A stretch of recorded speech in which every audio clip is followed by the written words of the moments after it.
Hola, soy Soraya Casla, doctora en ejercicio físico oncológico y directora del programa Ejercicio y Cáncer. Tengo la suerte de estar hoy con Sport Life, aquí charlando con el doctor VALTER LONGO, que es bioquímico, doctor especialista en longevidad y gerontología. Debido a su libro El ayuno contra el cáncer, me he venido sin dudarlo a hacerle unas preguntas sobre cómo el ejercicio físico puede incluirse dentro de esta dieta, el ayuno, no solamente para las personas sanas, sino también para las personas con cáncer. Así que vamos, ¿cómo podemos incluir el ejercicio físico para las personas que quieran hacer la dieta del ayuno o que imita al ayuno en personas sanas? So in healthy people, one of the things that I do, I go around the world, talk to centenarians, and I always say I rarely meet sedentary centenarians. Most of the centenarians we meet are the ones who were very active. They walked, they were shepherds, and they were physically very active, and they walked a lot, and they were exercising in different ways. They were not going jogging, but they were exercising.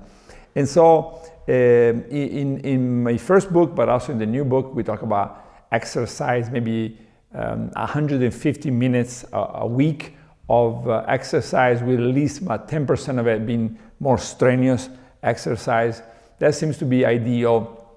And that's just the exercise part. And another hour a day of walking is something that we recommend, and I do both, and I think everybody should do both. It's very, very important to stay physically healthy, but I think also mentally healthy, right? The exercise, but also the activity. That 1 hour a day of walking seems to be central in just feeling good and being healthy.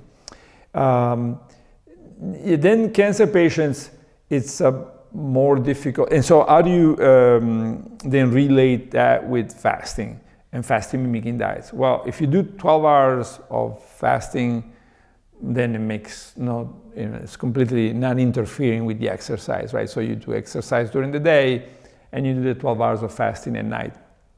The fasting mimicking diet instead, these 5 days done maybe three to 12 times a year. We don't recommend that people combine. It's only 3 times a year, probably not a good time to go, sprinting. And this is actually could be dangerous, right? So if you're on day 4 of the fasting mimicking diet, some people respond very well. And some people say, I feel very tired, I'm struggling to make it to midnight, So probably not a good idea during those 5 days to exercise. Interestingly, we did a clinical trial where we look at muscle strength, and we expected on day 5 of the fasting mimicking diet to people that were in the trial to be weaker, but they were not. So that was very surprising. So on day 5, the strength, the maximum strength was maintained. So that was surprising.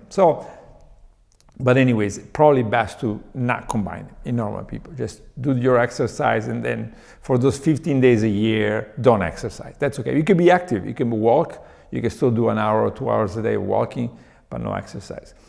And then the cancer patient, for cancer patient, it gets much trickier, right? Because for cancer patient, we need to maintain the lean body mass. We need to maintain the bone density, but we need to kill or try to kill all the cancer cells. And so, then I think that for the general recommendation, the same apply, right? So when they're not doing therapy of any particular kind, I think we just talk about 150 minutes plus 1 hour a day of walking, it's fine. But now if you're doing chemotherapy, of course, and you're doing fasting mimicking diet, of course, I think you need to speak to a kinesiologist or a nutritionist or both, and just understand so it's got to be personalized, right? So you don't want somebody coming out of chemotherapy plus fasting the day after going running. it could be very dangerous. Or even driving could be very dangerous, right? So yeah, there's got to be a personalization. It's perfectly fine to exercise between cycles, but the professional needs to tell you, okay, this is probably how you're going to do it, slowly get into it. But I think that what we're seeing with the patients, that they find the routine. They say, okay, I did chemo, I did the fasting mimicking diet, for 3 days, no way, I'm not doing anything. But on day 4, I'm strong enough and I start running, and on day 5 or 6, I run more, and then they feel really good, right? Then they feel like empowered, and they feel like, okay, it's working, everything is working, I'm strong. And I think, and that's for the sort of general physical exercise. Then in all the trials now, we're introducing weight training. And so because of the concern of sarcopenia, cachexia by all the oncologists. And so what we have is we have a video that the foundation has up, and anybody can look at it. It's about 20 minutes. And we developed it with some of the kinesiologists in Italy. And so during those, it's a light muscle training exercise to make sure that the fasting or the chemo or whatever other therapy does not cause loss of lean body mass. And in the trial with women with hormone therapy and breast cancer, the combination of the fasting and the hormone therapy and this training cause actually increase in lean body mass, and also increase in what's called phase angle, so the muscle function, right? They increase. Now, I think there was a big mistake that we made in that trial, and I tried to very hard to win that battle, but I lost it.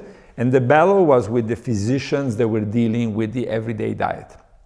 So we said, don't overfeed the patients with lots of proteins and lots of food between cycles because you're worried about lean body mass loss.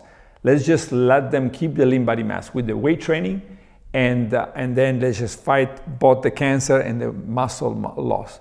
But we lost, and so what we obtained, I think, is a worse effect on cancer, but actually these women gaining lean muscle mass. But we did not want the women to gain muscle mass, we just wanted them to not lose muscle mass, right? So these type of things I think are this could be the difference between life and death, right? So I think that if the amino acids level, the sugar level, is so high, and the insulin level, now you have high IGF-1, high insulin, high amino acid, high sugar. This is definitely an environment that the cancer cells, or any cancer cell, will love. Right now, some cancer cells may not be affected by it, but in general, it's a very bad idea. And if you think about it, it's very surprising that we lost that, the battle, and it tells you how we still unsophisticated we are in the intervention. And so, what was the problem? There was not an FDA approval on that particular methodology, but it was very obvious. It was very obvious that's what we need to do. Why would you want women to gain lean body mass, right? And when we tell you that all these factors are gonna help the cancer. Now, are we sure they help the cancer? We're pretty sure.